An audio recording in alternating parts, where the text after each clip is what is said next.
welcome. I'm Eric Miscoll with EMS Now, and welcome to this edition of the Eric Miscoll Show.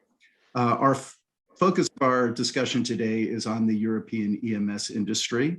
When we scheduled this show several months ago, it was a bit of a different situation in Europe than it is today. And we certainly cannot deny current events, so we will certainly be giving some attention and discussion to current events going on on the European continent in regards to the Ukraine. Joining us today, I have two guests, both currently in the same location in Europe, actually. We have Manfred Amberger, who's the Senior Vice President of Marketing and Sales with Zollner Electronics, and Dieter Weiss with Informa. Manfred, this is my first time having you on the show, so why don't I allow you to introduce yourself for the benefit of our audience. I'm responsible for marketing and sales for the Zollner Group. Zollner is amongst the top 15 EMS suppliers globally in terms of revenue. In Europe or in Germany, we are number one and have sites from, let's say, west, from Costa Rica, US, till within Europe, Eastern Europe, and as well China. So we are covering around 12,000 employees working for the Zollner Group, and last year's revenue is close to 1.9 billion euro. Okay, very good. Yes, Zollner is a top-tier, well-known EMS company. So I'm glad to have you here. Welcome to the show for the first time. Dieter Weiss, we all know, is the market researcher extraordinaire who covers the European EMS industry, has the best data in the industry in that regards, and we always appreciate his insights on what's happening. Dieter has just completed his most recent survey of the industry, which we will speak to some of those numbers and trends here as we move forward. But before we begin, and maybe Dieter, I'll start with you. You clearly, your background says it all there with the Ukrainian flag. Why don't you, I'm going to give ground and let you make what comments you wish relative to the current situation in Europe, relative to the Russian invasion of the Ukraine and the impact that's having. It's such a sad story. For 76 years, we have been living in peace, more or less.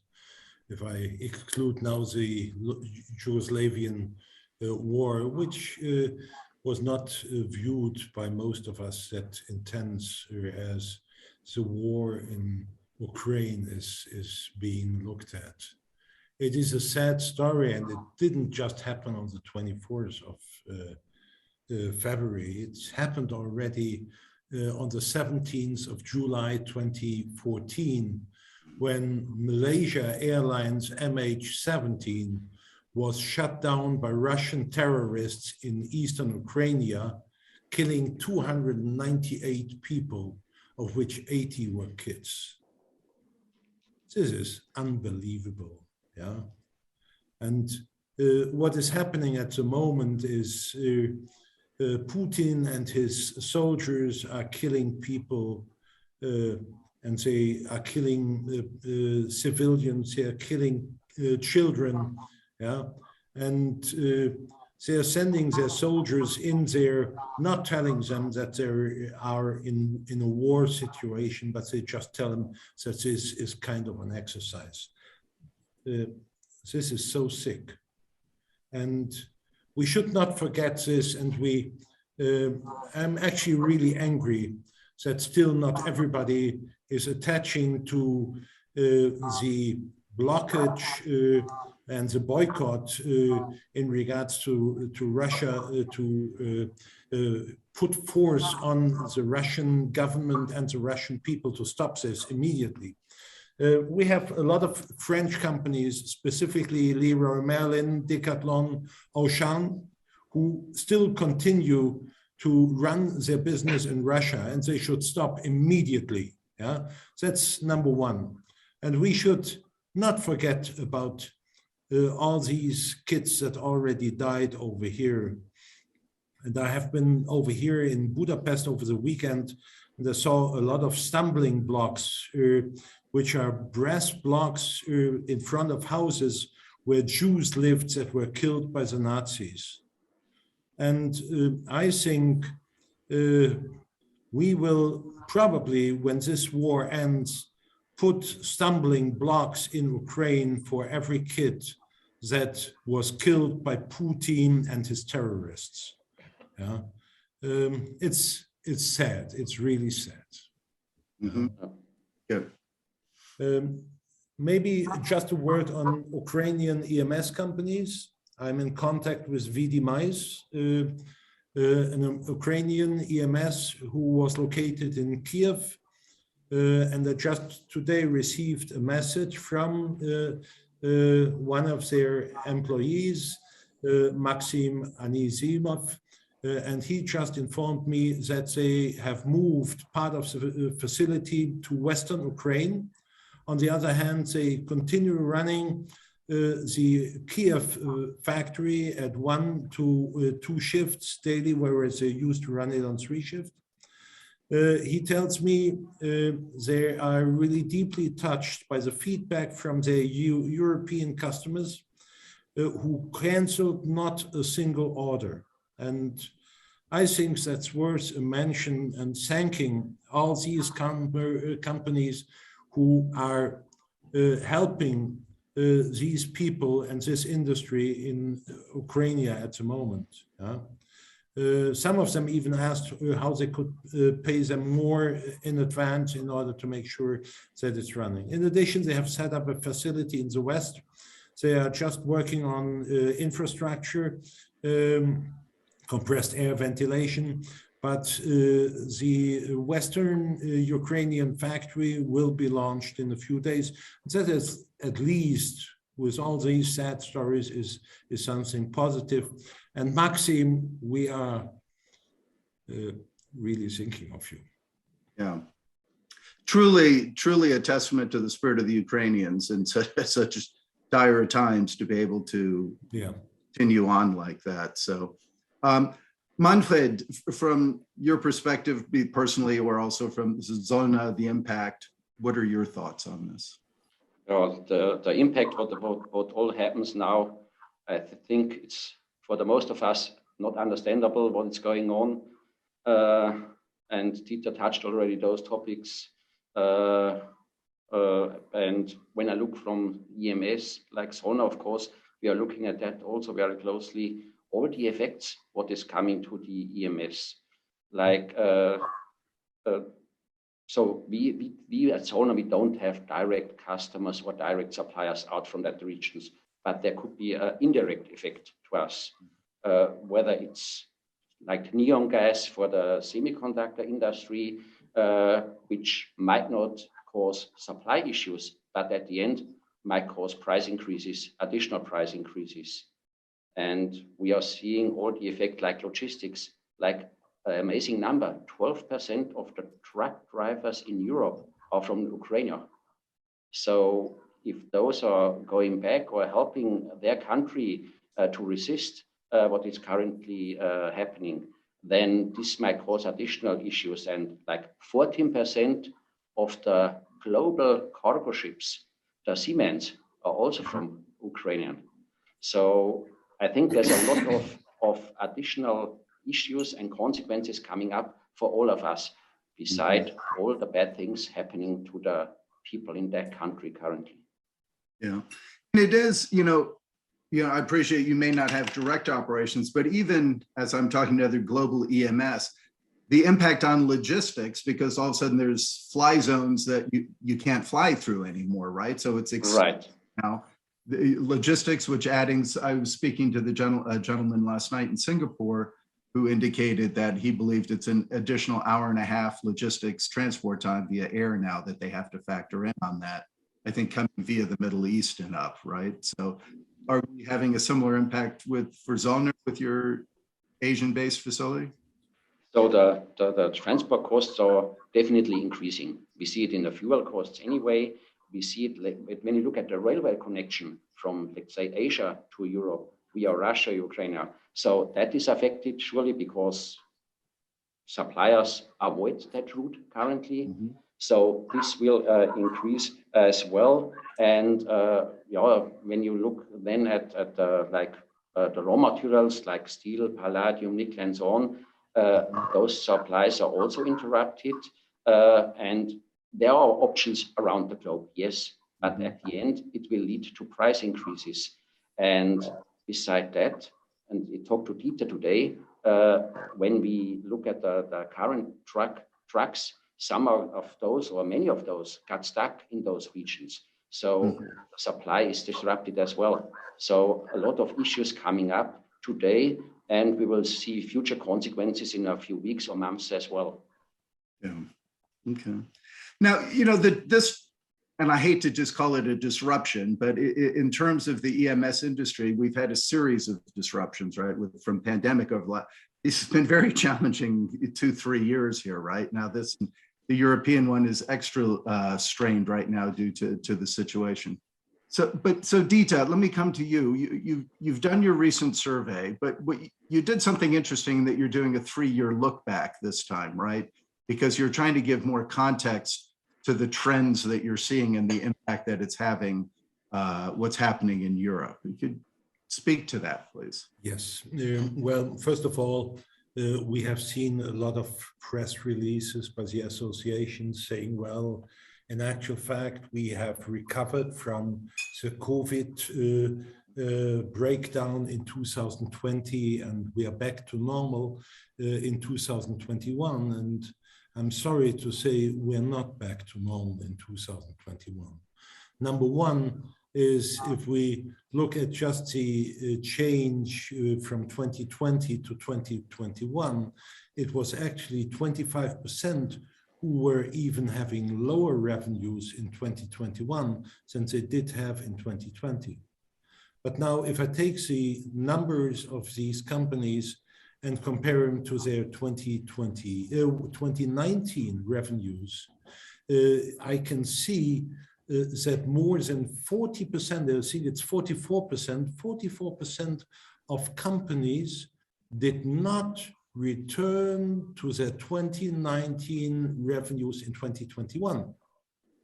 On the other hand, we see more than 25% of companies having had revenue increases in 2021 compared to 2019 of more than 25%. And in actual fact, if you look at the numbers in whole, you do not see a normal Gaussian distribution. In actual fact, you see a broad thing, and you might be able to say it could be a double distribution. Yeah, but it's what you definitely see is there is a gap opening. There is a big gap between two areas. One is an area which is still suffering for whatever reason, yeah, and there is another one who are taking huge advantage and being able to make good growth and profits. And that is something to think about. So we're definitely not back to normal. Okay. Manfred, how is your view of it from Zollner on what's happening there and the recovery or where things stand? I would not even talk about recovery today. So we are all from Zollner perspective, we had a very successful year 21 and high order income in all industry. But looking at the not recovery, the supply chain, the material, I think we are maximum at the peak of the iceberg currently. And I talked to a few suppliers just recently, global suppliers, and they said they see no softening of the situation in 22, nor do they see softening in 23. And I asked them, why, what is going on? And they said, yes, like a lot of companies, TSMCs, Intel and so on, they are looking for new fabs to increase capacity, but they see them more on the bet for the future, for new technologies and so on. But currently, because of electrification, sustainability, connectivity, and so on, all which helps us, we are needing currently the component, and those are the big drivers today. And they need all the demands, what is going on, and they see still demand increases.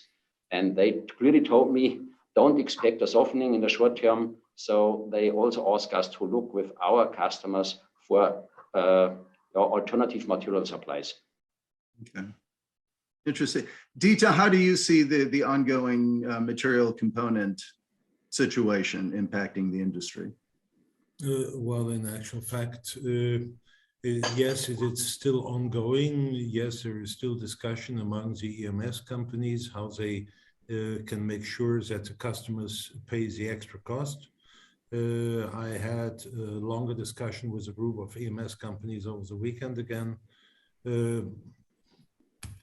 I could only tell them one thing: if your customers don't accept your price increases, then they get no material anymore, period. Yeah. No customer can expect that the EMS companies run into a loss situation. See, this cooperation between OEM and EMS is not a one-way road. It's a two-way road. And we talked about it last year, Eric, that there are sticky relations. Yeah. So normally a company does not change the EMS suppliers from one day to the other. If that happens, then the EMS manufacturer must have done something totally wrong, either in regards to quality or messing up all deliveries or just not treating the managing director properly. Those are reasons why things change. But let's be serious. Mm-hmm. Nobody is going to change the supplier just because the supplier increases prices by 3%. Yeah. And in actual fact, I think 3% is not even enough. Yeah. If we look at semiconductor price increases of 10, 12, even some 15%. If we look at material content of 50 to 70% of revenues of an EMS manufacturer, and more than half of that, I think it can be even up to 70% of materials can be semiconductor on a product. Then it's not a question whether to accept price increases or not. Mm-hmm. It's just a question to ask your supplier as well, how are you doing in the financing of your materials? Can I help you in regards to financing your inventories? Because people are now running in regards to inventories on levels of 35 to 40% of annual revenues on inventories. That was a year ago, it was half. Yeah. And companies are now binding a lot of cash in inventories, and not always do companies have that much idle cash lying around. Mm-hmm. Yeah, that's a good point. And Manfred, I want to check with you.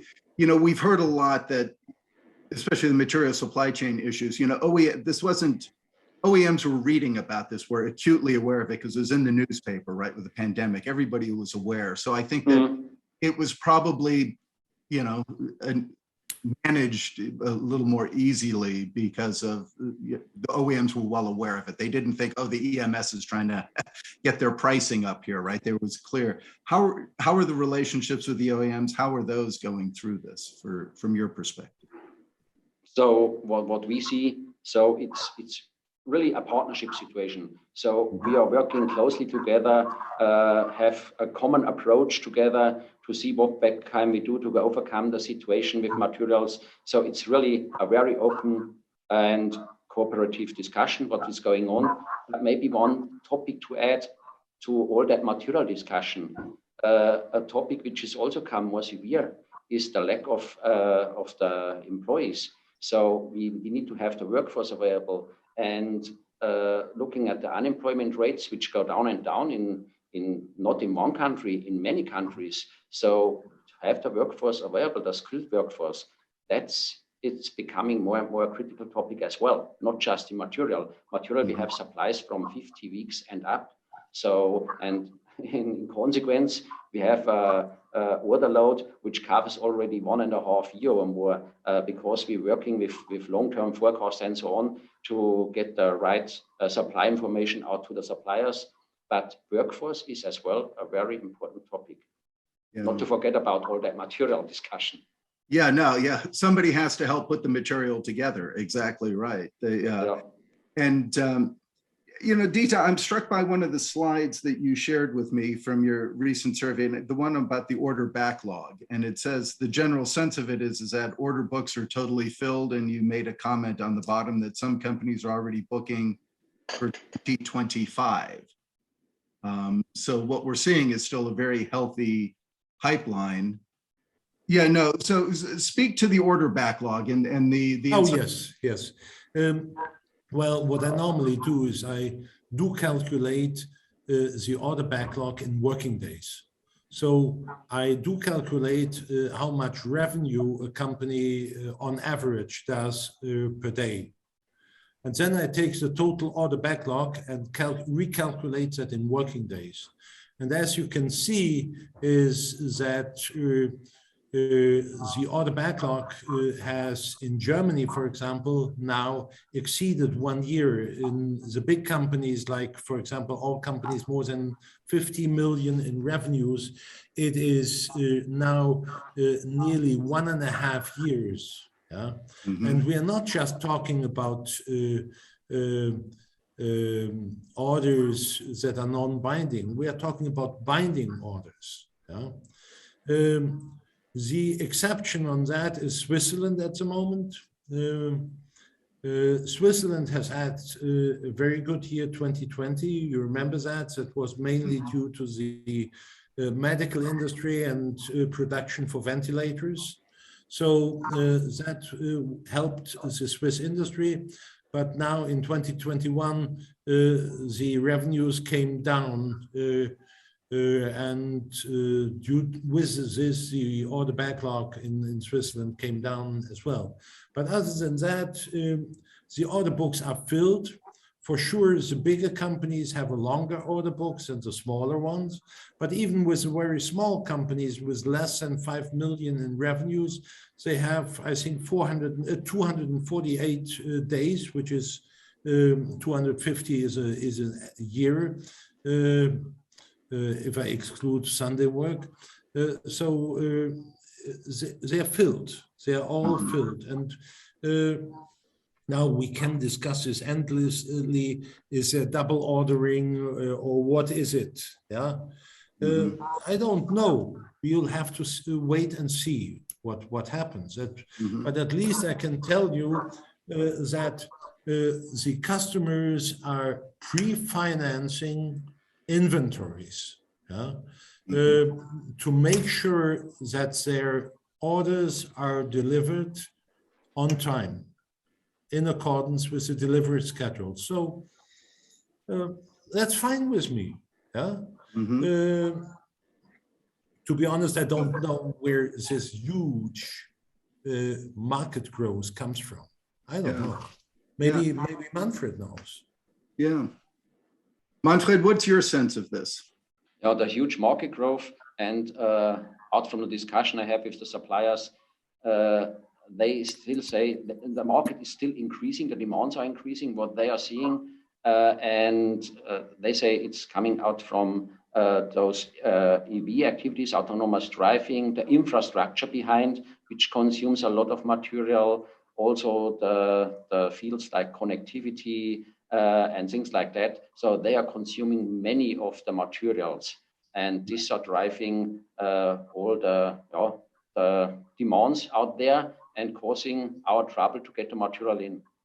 Let's talk about the dynamic around what's called reshoring, regionalization, onshoring, whatever it's called by many things, but what it essentially is building in region for region, right? Local for local. Yeah. For local for local, I think is how you refer to it there. What are you seeing in that regards, Manfred? Do you see things redistributing in that way?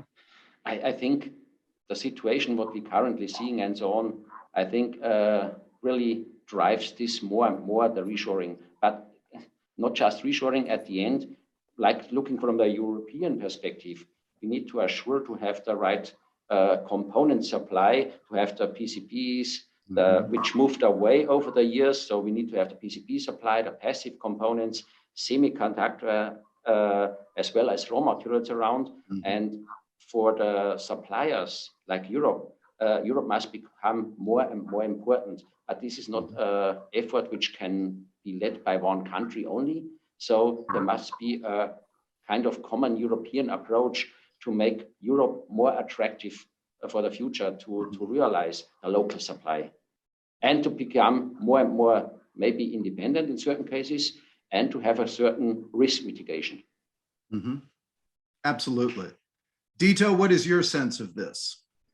Well, you don't hear too much, to be honest.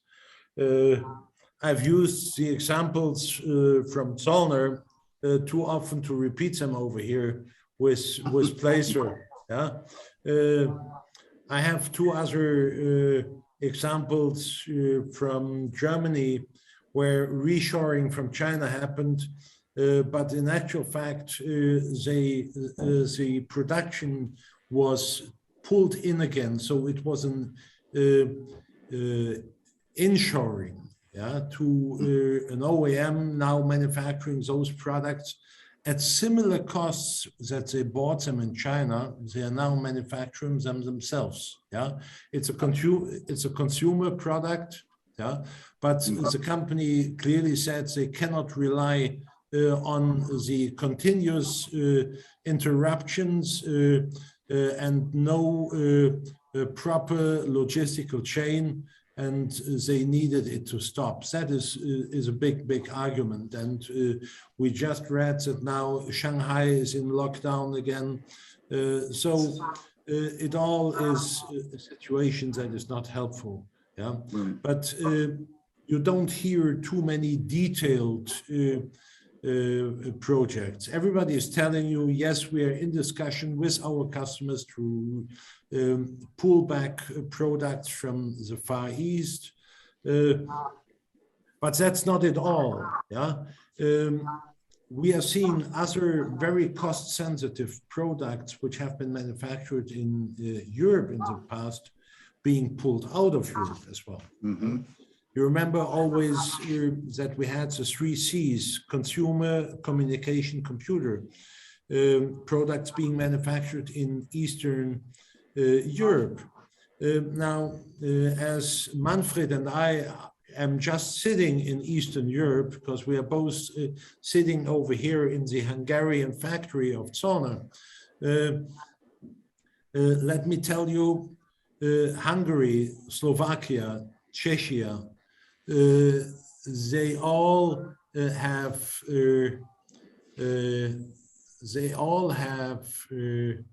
had a huge share of such products on the one hand. On the other hand, they have full employment.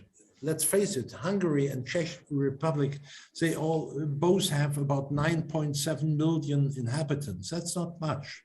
So it doesn't take much to get the people to full employment. And in actual fact, I'm predicting now, well, first of all, not predicting, I can clearly state that in Czech Republic and in Hungary, they had a huge negative growth in 2020. And this was not just Corona, it was in Czech Republic, and I'm not talking about secret numbers. Those numbers I'm talking about are publicly available. Mm-hmm. Company Wistron had been manufacturing servers in the Czech Republic in a factory. And their revenues were about 1 billion annually. And they were among the top 10 EMS manufacturers, EMS ODM manufacturers in Europe. And in 2019, all of a sudden, their revenues, 2020, their revenues dropped down to 25 million. So where did the products go? I can only assume that they went to India. Yeah? Now, the same happened in Hungary. We had PCE Paragon. They had been manufacturing computers in Hungary. And they pulled out, I think, 700 or 800 million of products out of Hungary. And all of that brought a huge negative growth in those two countries. And I just had a look at the 2021 numbers already. Now, sorry if I'm a little bit long brasses on the explanation, but if a company does not have the calendar year as their financial year, but instead they have a separate financial year, I add the revenues of that financial year into the calendar year in which the financial year ends. Mm-hmm. Now, if you look at Hungary, the biggest manufacturer in Hungary is Flextronics. They have been doing 2.8 billion in revenues in 2020, and their financial year ends on the 31st of March. And they already published their results for the 31st of March 2021, which automatically, in my statistic, goes into the calendar year of 2021. And now, all of a sudden, 209 million are missing at Flextronics. Where have they gone? Anybody from Flextronics listening? Give me a call and tell me where you gave this 209 million to. But in actual fact, even so, I plan that all the other Hungarian factories are going to have a positive growth. They cannot compensate for the 209 million which Flextronics lost, and that makes Hungary in 2021 negative. Now, yeah, because you had indicated, I noticed on one of your slides, Dita, you called it the fall of Eastern Europe, showing that decline from 2019. So this was all happening, obviously, prior to the Ukrainian situation as well. Yes. Yeah. The impact of the Ukraine is very, very difficult to judge at this moment of time. At this moment, absolutely. You know, and I want to come back to because you mentioned a few stats in there. Come back to Manfred about the issue you brought up about having the people, right? And you know, with the smaller populations, as Vito was indicating too, I remember when we were over there in December, when Dita and I were coming on, one of the common themes we heard is bringing people in from neighboring countries, right? And to work. Is that still the kind of the solution? Is that still what companies you think are doing? You need to import? Yeah, so we are looking for possibilities to hire new workforce, of course, but I think, let's say in Europe, for looking at automatization, digitalization, I think there's a lot of potential around to be even competitive in Europe. Yes, there might always be some of products which have which are produced in certain areas in the world, but looking at like EV charging, mobility, and digitalization, there's to offer a lot of potential for Europe. And this combined with automatization and digitalization, I think there's a huge chance which we, the EMS industry, and also our customers benefit from that. And in addition, it's local for local, because for a lot of those products, transportation costs, we talked about what is going on currently. 12% of truck drivers in Europe out from the Ukraine, or 14% of the seamen in globally cargo ships out from the Ukraine. So local for local and avoiding huge shipping costs, I think there's a huge potential. But we all need, whether in Western or Eastern Europe, we need to invest more and more in automatization, digitalization. That's the key. Yeah, no, I absolutely agree. Let me make comment real quick to the audience as well. We're going to cover a lot of ground still there, and we could go for hours with these two gentlemen about what's going on over there. So I do invite you, if you have questions that you wish to pose, to add them either in the question tab below or the chat tab, and I will pose those to our guests.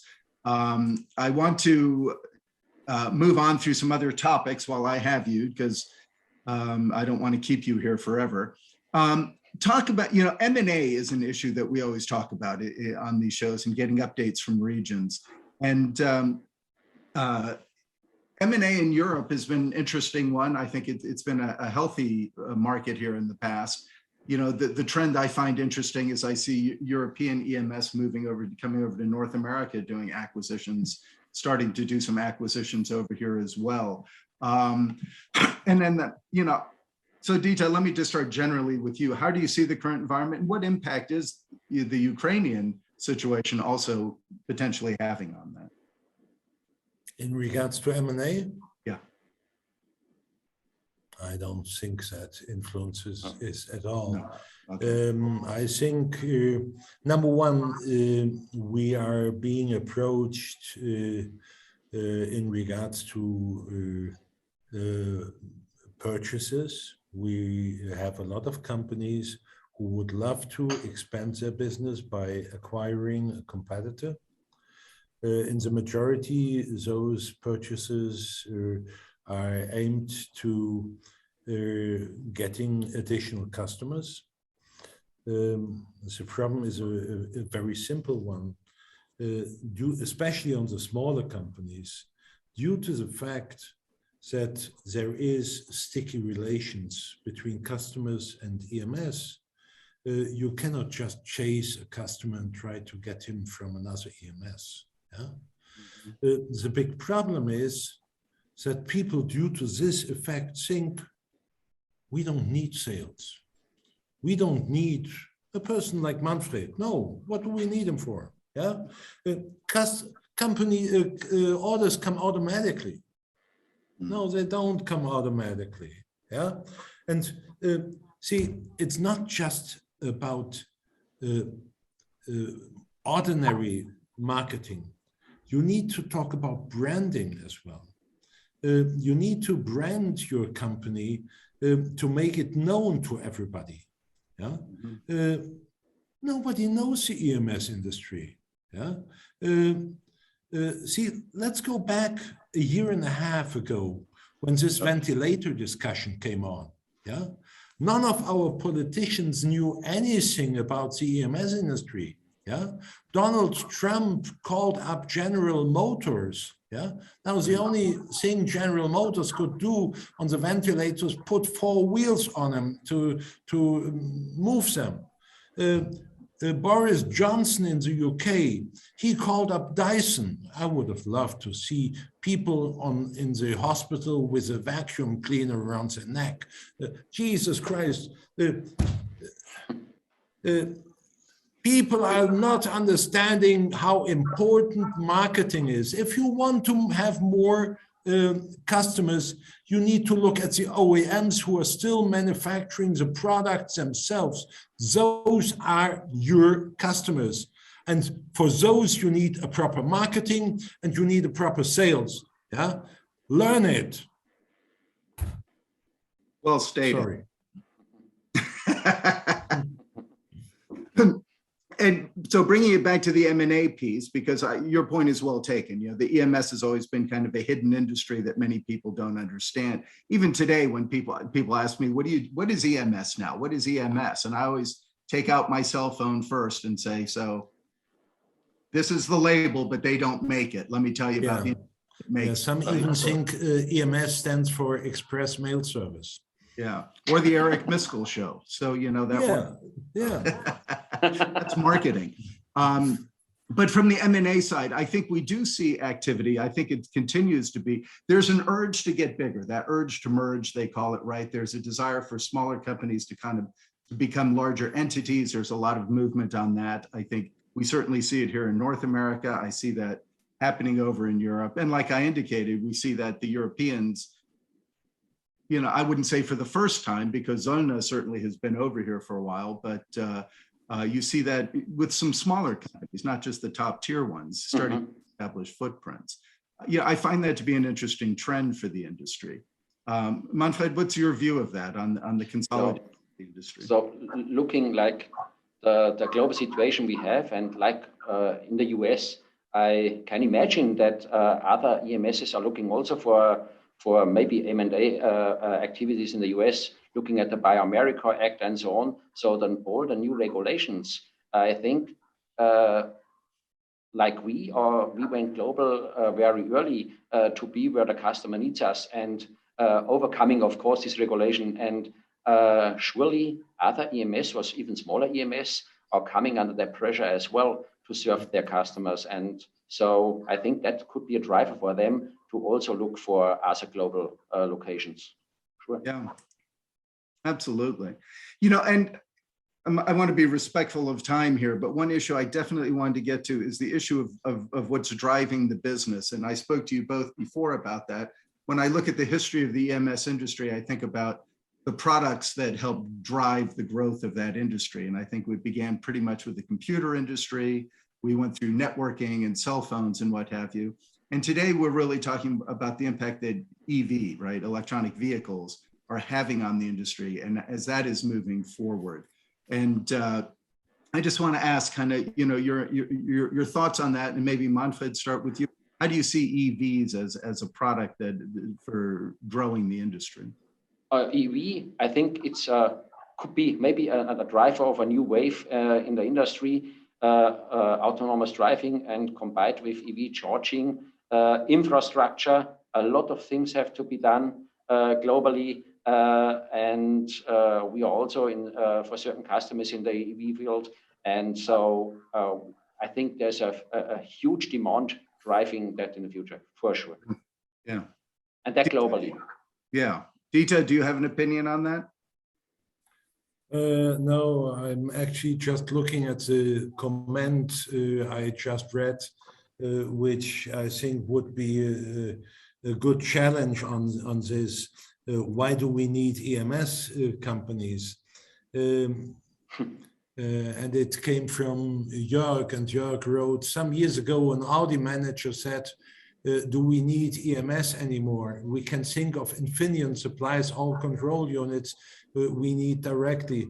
Well, yes, that is a typical approach of a smart manager who doesn't know anything.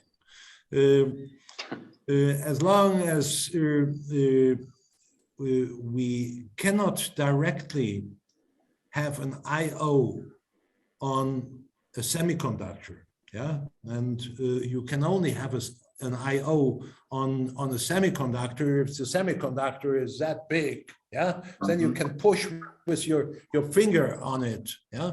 As long as that is not the case, you need first level packaging, you need second level packaging, you need to distribute somehow the circuitry in order to be able to access it, yeah. Even when you're talking about voice recognition, yeah, all of that needs some kind of packaging. As long as that is needed, you need EMS, yeah? And you better have EMS because they do it much cheaper than any OEM does it. There is a price difference of 10 to 20% between EMS and OEMs. So it's not a question whether you need an EMS. It's just a question how fast you need them.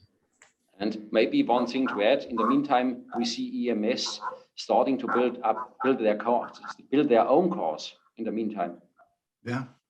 Yeah, it was Foxconn who made their announcement here about the 3 cars right. to be developing. And yeah, and that will be interesting because I think with that drive and as fast as that's going to be, and they're everywhere, I think there will be growth in traditional vehicles still, right? But there will also be growth in the EVs. You know, I think about the market here in the United States. My gosh, there's over 300 million vehicles here on this continent, right? Most of them are internal combustion engine, right? The penetration of electric is still relatively low. It's not like certain countries in Europe where it's, my understanding, you know, it's considerably higher. So that transition will take time. I think that the overall automotive sector will continue to grow. But within that, we'll see the growth of the EVs as kind of probably the fast riser. And that probably has some challenges associated with it, right? From a quality perspective. Yes, Dieter. See, there is another point to this issue. It is, again, this typical thinking, as long as we have a semiconductor, we got it all. And we are having this discussion at the moment. You have read it, that Intel is planning to open up a factory in Germany close to Magdeburg. That's fine, but it will not be the solution for our problems. We are at the moment faced with a new reality since the 24th of February. And this new reality means you cannot necessarily rely on things that have happened in the past to continue in the future. What happens if, with all those mad people, all of a sudden China starts attacking Taiwan in order to finally achieve the goal of making one big China?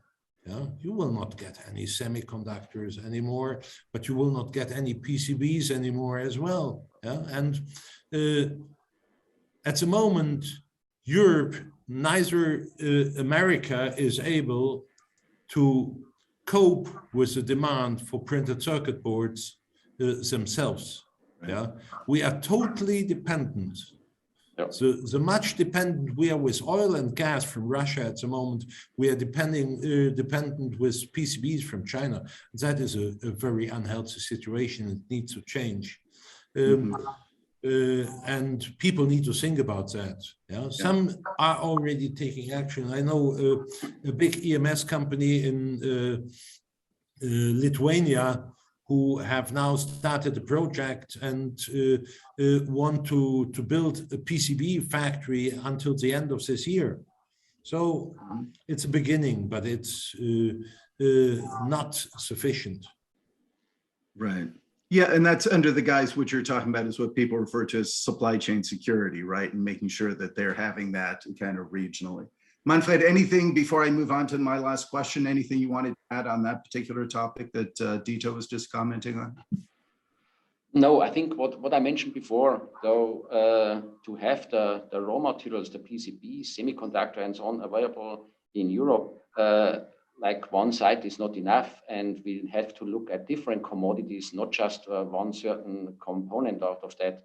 So I think there must be also a European approach to get more independence in the supply chain and have to have a resilient supply chain. I think that's important, and that's what we all have to go for. And the past showed that you cannot rely on maybe certain countries. You mean, see what's going on. And I think this driving, reshoring, and must drive, like for the EU, the approach to have a European solution or a future supply chain stability.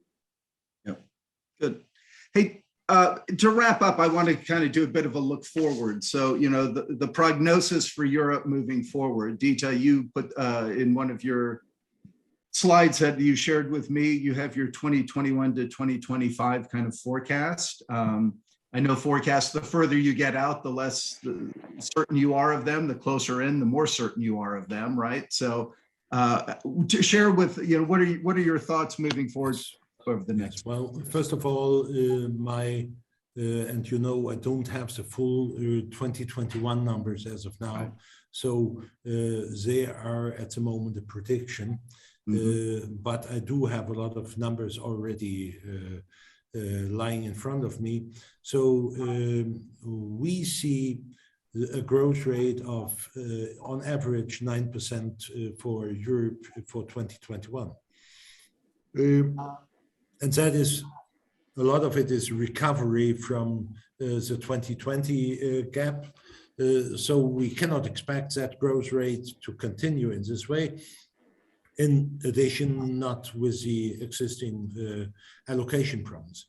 Now, I'm not a fan of a hockey stick planning where you have a smooth growth over 5 years and then in 6 years it jumps up like hell. No, I'm realistic about our growth rates. But we have to realize one thing. In 2022, our growth rates will be heavily influenced by price increases. So we are not just talking about quantities, we are talking about prices. And my prediction for 2022, therefore, is still very conservative. I'm just trying to find the number. Eric, if you don't just throw it at me, I think it was 6.5%. For 2022, it was the overall. Yeah, 6.5. 5.8, 6.5 or 5.8. 6.5. That was the number. Yeah, 6.5 for 2022. Yes, I know it's conservative. People who participated in the annual survey predicted a much higher growth. But I know as well from experience that in the past, a lot of people are very optimistic about the future. And not always I can agree with this. Then in the years to come to 2025, we are seeing something in the region of 6 to 5.5% growth. I think that is fair enough.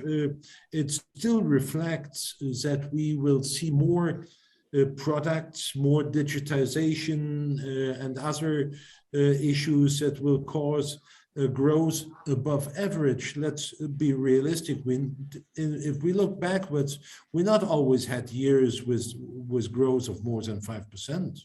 Yeah? So already making a statement 5.5 to 6% is, in my opinion, is more realistic. Yeah, and if it's better, fine. Yeah, but don't plan for 20% increase and then be astonished that it didn't happen. I prefer to take the careful approach on this. Yeah, yeah. Manfred, what are your thoughts on what you're hearing? You've nodded in agreement with some of what he's saying there. Do you see it? No, I would rather say I'm in agreement with what Dieter is mentioning. And looking at the growth we had also last year, which was real good growth, but material supply continues to be a problem. And with that, a lot of production disruptions. This means suddenly material comes in, you need to start to produce the products what the customer needs. So those hiccups up and downs. So we don't expect to be the growth next year or the year after the same way. So we need to drive digitalization. We need to see how to overcome the workforce issues, to have the right workforce, but not just the workforce, but in combination with automatization, digitalization, whether in production or in business processes as well. So that is our key. But I agree with Dieter, the growth will not be like we had in 21, will proceed the next years, for sure not. Yeah. Dieter, let me just let you make a quick pitch here too for people who are listening to this or interested in your work and the survey and what you're doing. How would somebody gain access to that if they were interested? Well, I think overall the future will be bright. We're going to see good growth rates, which will allow us to grow the business. We'll see more mergers and acquisitions over the next 5 years. There is a further concentration of the business.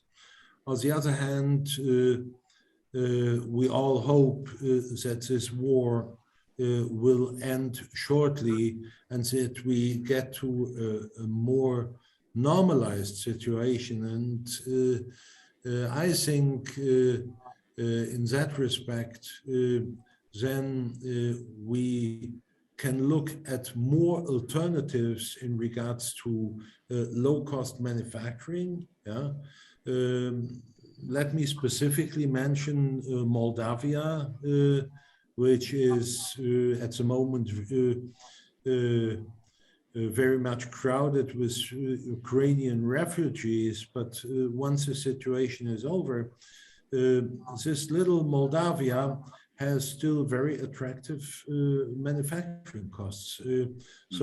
And if we see that there is limited availability on labor in Czechia and in Hungary. There is still availability in Moldavia, and that could be definitely a new low-cost location, while labor costs in Hungary and in Czech Republic are growing in two-digit rates at the moment. Let me jump into the for those who are interested in Dieter's work, reach out to him directly. You can find him on LinkedIn. You can also find him on his website, theinforma.de. So you do the annual survey. Your current one is prepared to be released. Is that right, Dieter? It's not free. It's you have to participate. And yes. Every EMS participating in the survey gets, meanwhile, it's an 82 pages report. Yeah. Everybody is very interested in getting a copy. They all write to me.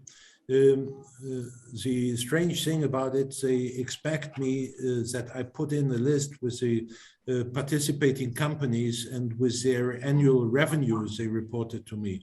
Now, I have 82 NDAs with those companies, and you will not get a single name of the company who reported their numbers. You will not get a single individual revenue. It's not possible. Yeah. Be realistic. This report is supposed to be a report where EMS companies can benchmark their own performance against the average market numbers. And I'm not just calculating averages, I show distributions of the numbers so everybody can see where he is positioned. And that is a lot of work. Yeah, and I am happy that I have a lot of sponsors financing this work, including the IPC. Thank you very much for this IPC. But as well, I have 53 companies from the EMS industry in Europe who sponsor this work, and everybody else who wants to have it. Sorry, but he has to pay 600 euros and he gets a very qualified report. Nobody else has such qualified market numbers. Yeah. I would endorse the report wholeheartedly. So, but well, gentlemen, we've gone an hour. I usually try to keep, and we probably could have gone 2 hours. So I'm sorry if we didn't get to go very deep on some of these topics, but I wanted to make sure we touched on quite a few. Manfred, thank you very much for participating. Welcome. We get you back another time. You're an excellent guest. We thank you for your insights. Dieter, as always, we appreciate your insights, and you're still the sexiest man in EMS. So, keep it up. Yes, I will. And my special regards to all our Ukrainian friends. Yes. And a very big thank you as well to company Zollner, who has just launched a specific campaign to support Ukrainian employees and their families. And they have donated a lot of money and goods, which they are now sending to Ukraine. You can read about it on LinkedIn. And I think it's worth to mention that there is a lot of people and companies who support our friends in Ukraine. Thank you very much. Excellent. And by the way, thank you to Zollner for that. Did not know that. That's excellent news. So kudos. Our thoughts and prayers remain with our industry colleagues and all of the population in the Ukraine. And like you said, Dieter, we hope that this ends soon. So, Gentlemen, thank you very much. Excellent show. Appreciated your insights. Thank you. Okay. Thank you.